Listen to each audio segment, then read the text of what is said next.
So now, students, we will be discussing about the importance of equilibrium constant in predicting certain features, important features of the reversible chemical reactions. So first feature is that the equilibrium constant helps us to determine the equilibrium concentrations of the equilibrium mixture, knowing the initial concentrations of the reactants. For example, we have a reaction in which hydrogen and iodine gas reacts to form hydrogen iodide. We are given the Kc value for this reaction as 50 at suppose 450 °C. Now we are also given the initial concentrations of hydrogen and iodine gas. Suppose they are 3 mole per liter for hydrogen and 3 mole per liter for iodine gas.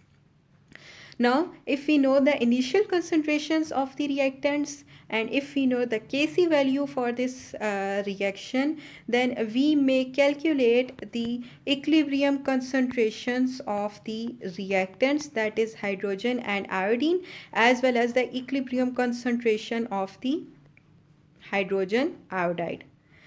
So this is not the part of your syllabus to actually calculate the equilibrium concentrations from these values, but for now you just have to memorize that to calculate the equilibrium concentrations of reactants and products, you need the information about the Kc value and the information about the initial concentrations of reactants. So this is how equilibrium constant helps us to calculate the equilibrium concentrations of the reactants and the products within the reaction mixture when the dynamic equilibrium has been established. Second important feature of the equilibrium constant is that it helps to predict the direction of chemical reaction. Suppose you are given a reaction mixture in which a certain reversible reaction is occurring, and you don't know that when the reaction was started. So you need to know that now in which direction the chemical reaction is taking place. So what would you do? For example, we are taking the same example in which hydrogen reacts with iodine to form hydrogen iodide. Now the Kc value was given as 50 for that temperature. Now after passing certain time, what would you do? You would calculate the ratio of the concentration of product to the concentration of the reactants. Now if that ratio is less than Kc, first you will measure the concentration of hydrogen iodine and hydrogen iodide in the reaction mixture, and then you would divide the concentration of product with the concentration of reactants. Now after division, if you get a certain value, suppose x. Now if that value is less than Kc, then this means that the reaction is still occurring in the forward direction. Why? Because in the forward direction we need to form more products. Greater the products, greater will be this ratio. So if this ratio is less than Kc, this ratio is lesser than Kc, then this means that the concentration of products in the reaction mixture are less, right? So the reaction needs to occur in the forward direction and is occurring in the forward direction. However,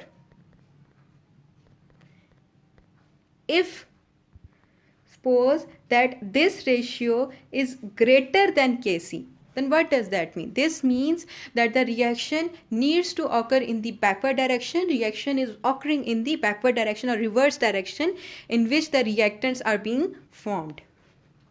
But if this ratio is equal to Kc, then what does that mean? This means that the chemical reaction has attained an equilibrium position and the rate of forward reaction is equal to the rate of the reverse reaction. So if ratio is less than Kc, then the reaction is proceeding in the forward direction. If ratio is greater than Kc, then the reaction needs to proceed in backward direction. And if ratio is equal to Kc, then the reaction is at equilibrium. Now, the third important aspect of the equilibrium constant is that it helps us to predict the extent of a chemical reaction. Suppose if the Kc value is very large, then this indicates that the reaction is almost complete.